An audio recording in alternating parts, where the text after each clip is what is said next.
ঢাকা বিশ্ববিদ্যালয়ের ফজলুল হক মুসলিম হলে চোর সন্দেহে তোফাজ্জল নামে এক যুবককে পিটিয়ে হত্যা এবং জাহাঙ্গীরনগর বিশ্ববিদ্যালয়ে ছাত্রলীগের সাবেক নেতা শামীম মোল্লাকে কয়েক দফা মারধর করে হত্যার ঘটনায় দেশ জুড়ে তীব্র ক্ষোভের সৃষ্টি হয়েছে। আবারও আলোচনায় এসেছে মব জাস্টিস বা জনগণ কর্তৃক বিচার বহির্ভূত হত্যা। মব জাস্টিস কি, কেন ঘটে, এটি বন্ধের উপায় কি? চলুন জেনে নেই বিস্তারিত।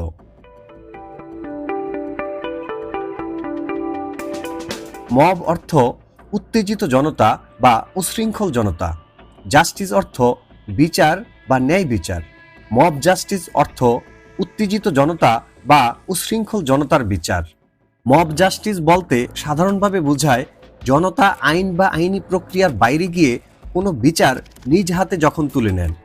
এছাড়া উশৃঙ্খল জনতা দ্বারা বাড়িঘর পোড়ানো, কাউকে আহত করা, ভাঙচুর সবকিছুই মব জাস্টিসের অংশ। মব জাস্টিস নিরুৎসাহিত করতে প্রায়ই বলা হয়ে থাকে আইন নিজের হাতে তুলে নেবেন না। 2011 সালের জুলাই মাসে আমিনবাজারে ডাকাত সন্দেহে মেরে ফেলা হয়েছিল 6 জন ছাত্রকে। 2019 সালে বাড্ডায় তসলিমা বেগম রেনু নামের এক মাকে ছেলে ধরা সন্দেহে পিটিয়ে মেরে ফেলা হয়েছিল।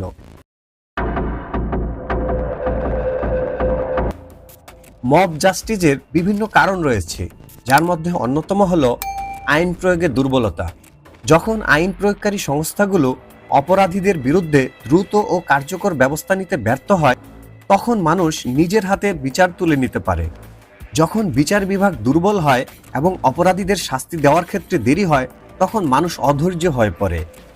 রাজনৈতিক উত্তেজনার সময় মানুষের মধ্যে ক্ষোভ ও হিংস্রতা বৃদ্ধি পায়, যা মব জাস্টিস সৃষ্টি করে। সামাজিক মূল্যবোধের অবক্ষয়ের ফলে মানুষের মধ্যে সহিংসতা ও অমানবিকতার প্রবণতা বৃদ্ধি পায়। সামাজিক যোগাযোগ মাধ্যমে মিথ্যা তথ্যের প্রসার মব জাস্টিসকে উস্কে দেয়। মব জাস্টিস বা আইন নিজের হাতে তুলে নেওয়া একটি গুরুতর সমস্যা।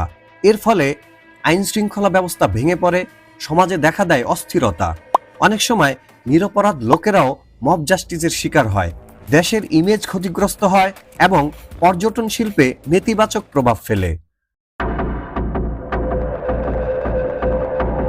আইন প্রয়োগকারী সংস্থাগুলোকে শক্তিশালী ও দক্ষ করে গড়ে তোলা, স্বাধীন বিচার বিভাগ, সামাজিক সচেতনতা বৃদ্ধি করা এবং মিডিয়ার ইতিবাচক প্রচার প্রচারণার মাধ্যমে জনসচেতনতা সৃষ্টি করে মব জাস্টিসের মতো সামাজিক ব্যাধির বিরুদ্ধে সকলকে ঐক্যবদ্ধ করতে হবে। ধর্মীয় বক্তা ও মসজিদের ইমামগণও এ বিষয়ে ভূমিকা রাখতে পারেন।